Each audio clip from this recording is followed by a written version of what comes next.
하겠습니다. 네.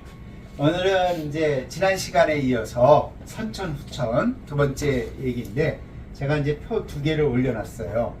이 말 자체는 많이들 알고 계세요. 선천이다, 후천이다. 네. 근데 뭐 여러 가지 용어로 이제 해석들을 하는데 기본적으로는 이 8개라고 했죠. 8개의 배치가 다른 겁니다. 잘 보시면 이 배치를 이렇게 해놓은 거는 지난 시간에도 말씀드렸지만 걔가 우리가 살아가는 사람들의 살아가는 공간 속에서의 배치를 얘기하는 거거든요. 그 배치인데 자 다양하게 많이 설명들을 하지만 저는 이런 방법을 써요. 우리가 인간인데 우리 사람은 육체로만 돼 있습니까? 정신으로만 돼 있습니까? 대부분 정신과 육체가 돼 있죠. 이 자체를 이해시키기 위해서 제가 한 설명이에요. 그러면은 정신과 육체를 같이 있다고 고대인들도 사실 믿었으니까 그러면 선천이라는 거는 정신의 개념에 해당된다고 보시면 됩니다. 그리고 후천은 육체에 해당된다고 보면 됩니다. 그래서 실제적으로는 안에 있는 거죠. 예, 우리가 우리 몸에 안에 있는 돌아가는 걸 다 볼 수가 없잖아요. 그렇지만 제가 지금 이렇게 강의할 때 제 육체는 보이지만 제가 말하는 내용이나 이런 거는 제 안에 담겨져 있죠. 특히 이제 뇌에 담겨져 있잖아요. 그럼 뇌가 돌아가는 작동 원리를 이해하는 건 아니죠. 돌아갔다는 그 자체가 있다라는 걸 이해하는 거잖아요. 근데 나타나는 거는 겉으로만 보이죠. 그럴 때 이거를 이쪽 거는 선천, 이쪽 거는 후천이라고 보면 됩니다. 그래서 전 시간에 보여드렸던 그 화면이 건태이진 손강간곤이에요. 예? 우리가 보통 8개를 할 때 쭉 설명 건태이진 손강간 이렇게 흘러가죠. 이따가 이렇게 가죠. 어디서 많이 보지 않으셨어요? 네. 그러니까 이게 흐름도라는 거죠. 결국은 건태이진 그 다음에 여기서 올라가서 손강간곤. 그래서 여기다가 문양을 그리게 되면은 태극 문양이 들어가 있죠. 그래서 이제 그렇게 쓰는 건데 한자적으로는 건태이진 손감간곤, 그죠? 그리고 이거는 흐르는 방향으로 표시했는데 우리가 동서남북의 일정한 공간에 있으면 공간에서 사용을 해야 되잖아요. 그거를 하려면은 이게 필요한 거죠. 그러면은 여기에 방향을 놓고 한 거예요. 근데 여기에 이개가 있어요. 이거 많이 보이시죠? 우리가 태극기를 연상하죠. 태극기고 여기가 강계예요. 물. 자, 남과 북이 바뀌어져 있어요. 우리가. 네, 지금은 동서남북을 할 때요. 저를 보고 보통은 보시는 분들이 동서남북으로 인식합니다. 이거는 근대 교육을 그렇게 받아서 그래요. 이거는 동서남북을 우리가 정한 거죠. 근데 옛날 분들은 이게 만들어졌을 때 어디가 남쪽이냐? 태양이 내 정수리를 들어오는 쪽이 남쪽입니다. 그러니까 여기가 남쪽이죠. 그러면 남의 반대 방향은 어디예요? 밑에가 되죠. 그러면 이쪽이 아까 동이라고 그랬으니까 이쪽이 동이 되겠죠. 그러니까 남북이 뒤집어져 있는 거죠. 사실은 이게 말하자면은 좀 다르게, 그러니까 개념을 다르게 이해하는 거죠. 그러니까 그냥 이게 남쪽이 되는 거예요. 예? 예. 그리고 이게 양이 두 개니까 많죠. 여기에 이게 북쪽이 되는 거예요. 우리가 동북간이라고 많이 들어보셨을 거예요. 혹시. 그러면 이게 북이니까 이쪽이 동이지요. 그러니까 동북 뭐가 있어요?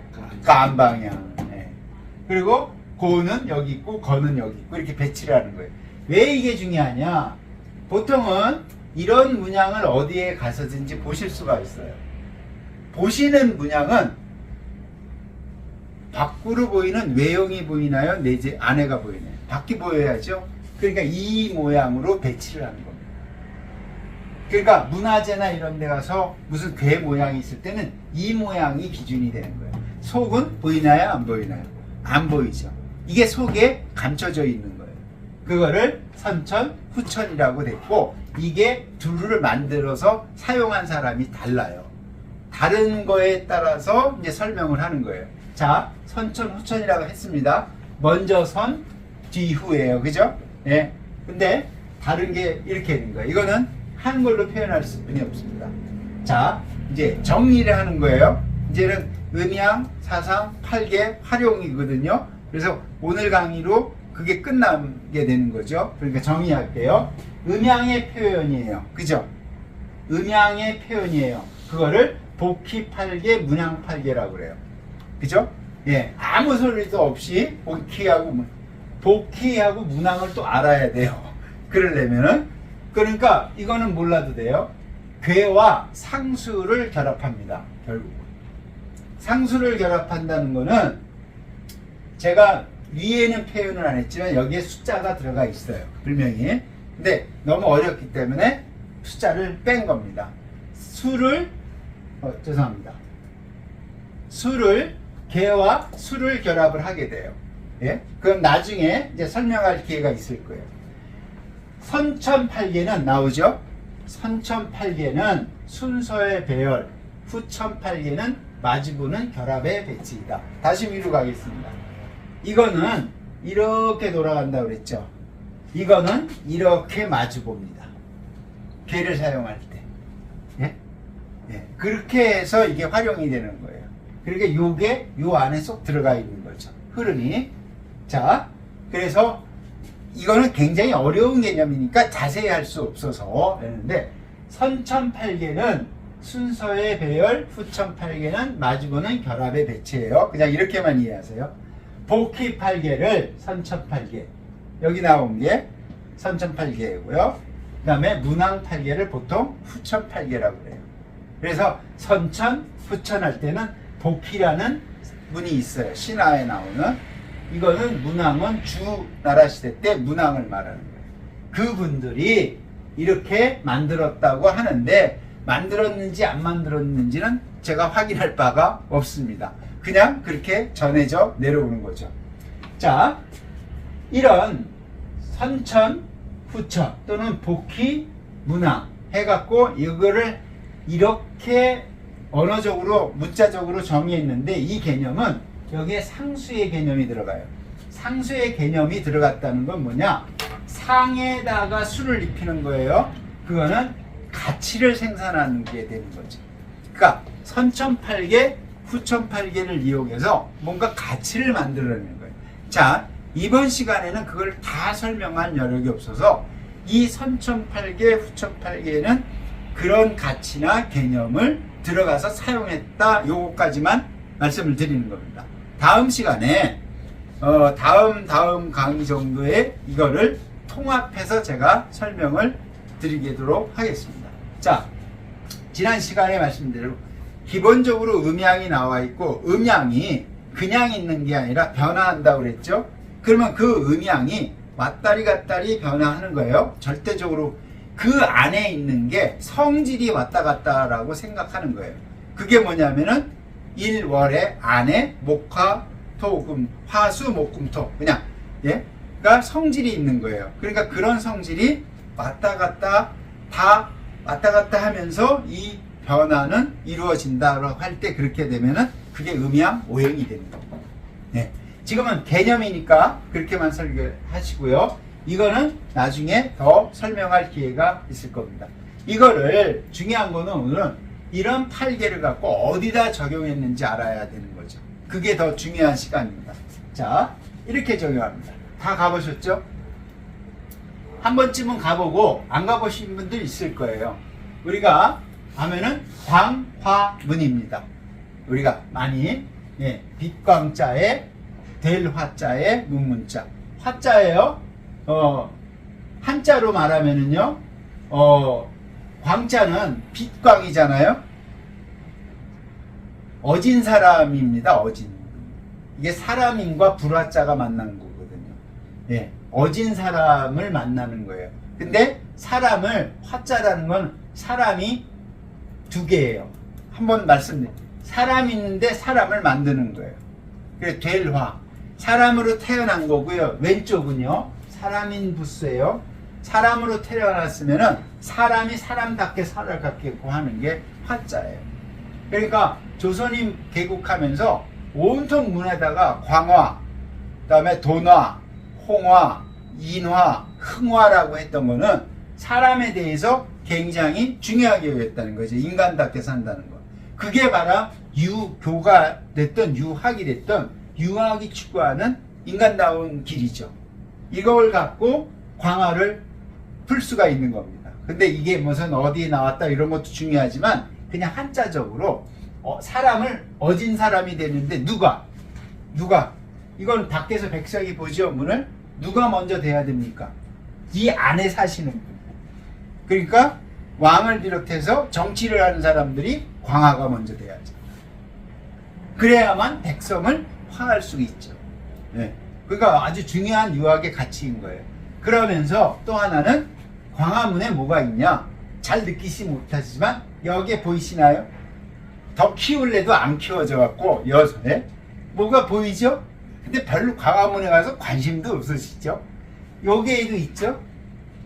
요게 뭐가 보이나요? 요게 리게예요. 자, 다시 확인하겠습니다. 요게 보이죠? 이거 확인하려고 하는 거예요. 근데 이게 제가 설명할 때 태양이 정수리로 올 때 남쪽이라고 그랬죠. 남쪽이죠.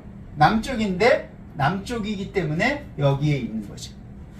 여기서 보면 이쪽이 남쪽 방향이죠. 해가 뜨는 쪽이니까. 그러면 이 뒤쪽에는 뭐가 있겠어요? 북쪽이 되니까 감개가 있습니다. 그러니까 그래서 하나, 둘, 셋, 양옆에 있고요. 양옆에 있고 두 개, 뒤에가 하나, 둘, 세 개가 있어 8개가 있는 거예요. 그 모양이 어떤 모양이면 이거라고요. 이거가 있는 거예요. 괜히 받치해 놓은 게 아니라고요.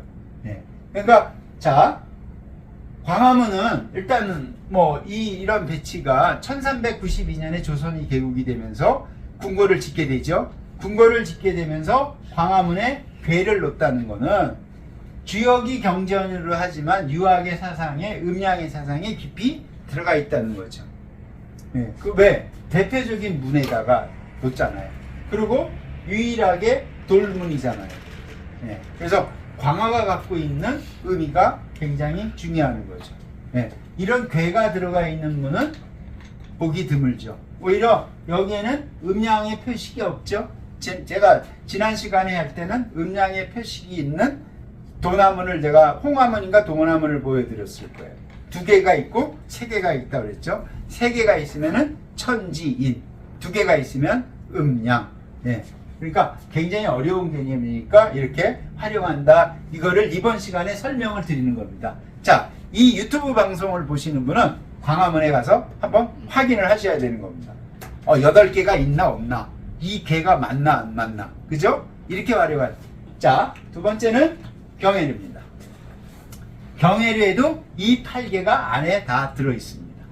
우리 가서 보면은 제일 그런대로 멋있는 사진을 했는데 여기 보면은 있어요. 이 안에 보면 둥그렇고 이 안에 보면 2층이고 이 안에 가면은 이제 요즘 경혜류가 개방이 돼서 가서 들으실 수가 있어요. 신청하시면 올라가면 해설사분도 있는데 해설사분한테 하면은 이 안에 왕이 앉는 자리가 있어요. 그러면 이 원리가 사실은 다 설명을 못 드리기 때문에 제가 표식이 아닌데 이제 나중에 설명을 드릴 기회가 있을 거예요. 24절기, 8개, 그 다음에 우리 흔히 말하는 60간지로 다 이루어지는 거예요. 땅은 네모나고 하늘은 둥글다. 천원지방. 제가 일부러 머리 쥐나실까봐 도표는 안 보여드리겠습니다. 그냥 경혜류가 8개가 이 안에 숨어져 있다. 그리고 나중에 언제 이거를 자세히 할 거냐면은 유교와 시대정신을 할 때 자세히 할 겁니다. 왜냐하면 유교 때 다시 하면 되는 거니까 유학 유교 때. 그래서 이 안에 경혜류가 있어요. 자, 경사로운 걸로 모이는 루예요. 그죠? 여기 경사롭잖아요. 그러니까 모여서 연애를 하는 거죠. 그러니까 연애를 하는 것은 좋은 일도 있고 나쁜 일도 다 있는 겁니다. 그러니까 경혜류에서 나쁜 짓만 했다 그러면 경혜류가 나쁜 게 아니죠. 고시대 때 나쁜 놈들이 한 거죠. 경혜류에서 좋은 일을 했으면 뭐예요? 고시대 때 사람들이 좋은 일을 한 거예요. 건물을 보고 뭐라고? 필요가 없는 거죠. 중요한 거는 건물을 하나 지을 때 이거를 생각해야죠. 건물을 지을 때 건물에다가 어떤 원리를 정해서 의미를 부여했다는 게 중요한 거죠. 그러면 현대에도 우리가 건물을 지을 때 어떤 의미를 부여하나요? 이거를 한번 좀 생각하는 거예요. 이게 어떤 원리를 생각해서 원리를 적용하고 만드는 게 미학이라는 거죠, 결국. 네, 지금은 뭘로 결정되냐면 대부분 건평으로 결정됩니다. 네, 그게 아니라 건물을 지을 때 외형적이든 안에 내용적이든 그 의미를 담아서 만들 때 오랜 동안 문화재가 되는 건 분명하고 그 시대를 반영한다는 뜻이에요. 오늘 제가 말씀드린 그 시대를 반영하는 대표적인 건물. 이게 뭐냐면 조선의 많은 건물 중에 하나가 경회로라고 해서 대표적으로 이게 한 겁니다. 다른 건물도 의미가 다 있어요. 자, 또 하나는 이제 여기 있습니다. 많이 보셨죠? 해시계입니다. 해시계는 이렇게 보는 거예요. 그죠? 해 뜰 때 찍어야만 나오죠. 약간 빛각으로 제가 찍은 거예요. 네. 근데 이게 빛이죠? 해시계예요? 틀렸죠, 사실은. 해시계는 틀린 말입니다. 원래는. 앙부일구가 맞죠. 그러니까 이게 개념이 앙부일구를 하면은 솥단지죠? 우러를 본다고요. 근데 우러르는 거는 솥단지를 우러르는 게 아니야. 하늘을 우러르는 거예요. 앙부라는 거. 우러르는데 솥단지가 아니라 솥단지에 비치는 거예요. 우러르는. 그러니까 해 그림자죠. 솥단지를 봤다는 거는 위에를 보기 위해서 보는 거죠. 부일구. 해의 뭐예요? 그림자. 여기서 이게요. 침이 있어요. 침이 있는데 여기서 해가 비치면은 이쪽에 동쪽이라고 만약에 하면은 그림자가 이쪽에 생기겠죠. 이쪽에 서쪽이라고 하면은 어떻게 돼요? 그림자가 이쪽에 생기겠죠. 네. 그거는 해가 떴을 때만 보일 수 있어요. 해의 그림자로 읽는 거죠. 보면은 한자로 잔뜩 돼 있습니다. 그죠? 그 다음에 여기 한양, 북위, 고, 27도 몇 분이에요? 20분 이렇게 돼 있어요. 북위 고도가 있어요. 한양. 예? 그리고 여기 한자가 있어요. 우리가 흔히 말하는 가불병정 무기경신 인계. 예? 이런 거를 해놔요. 여기에 양 방향으로 알 수 없는 글자들이 하나 있어요. 그게 뭐냐? 곤, 간, 손이에요. 그거를 다시 보여드리겠습니다. 오늘 시간 아니면은 보여드릴게요. 곤. 보시죠? 곤. 그 다음에 간, 손. 좌우로 4개가 아니라 사각형으로 4개인 게 들어가 있다고요. 8개에서 왜 좌우가 아니라 사각형으로 4개를 할 게 있습니까? 시간의 개념을 여기다가 도입을 해서 표시한 겁니다. 이게 소전체라는 거예요. 소전체를 모르면 모르죠. 간, 손, 곤, 건인데 나중에 해시계를 보러 가시면 돼요. 경복궁 사정전 앞에도 있고요. 창덕궁 후원에도 있고요. 종묘에 있는지 모르겠어요. 옛날에 있었는데 그 다음에 창경궁에도 있고요. 덕수궁에도 있습니다. 우리가 이것도 세종대왕 때 만들었죠.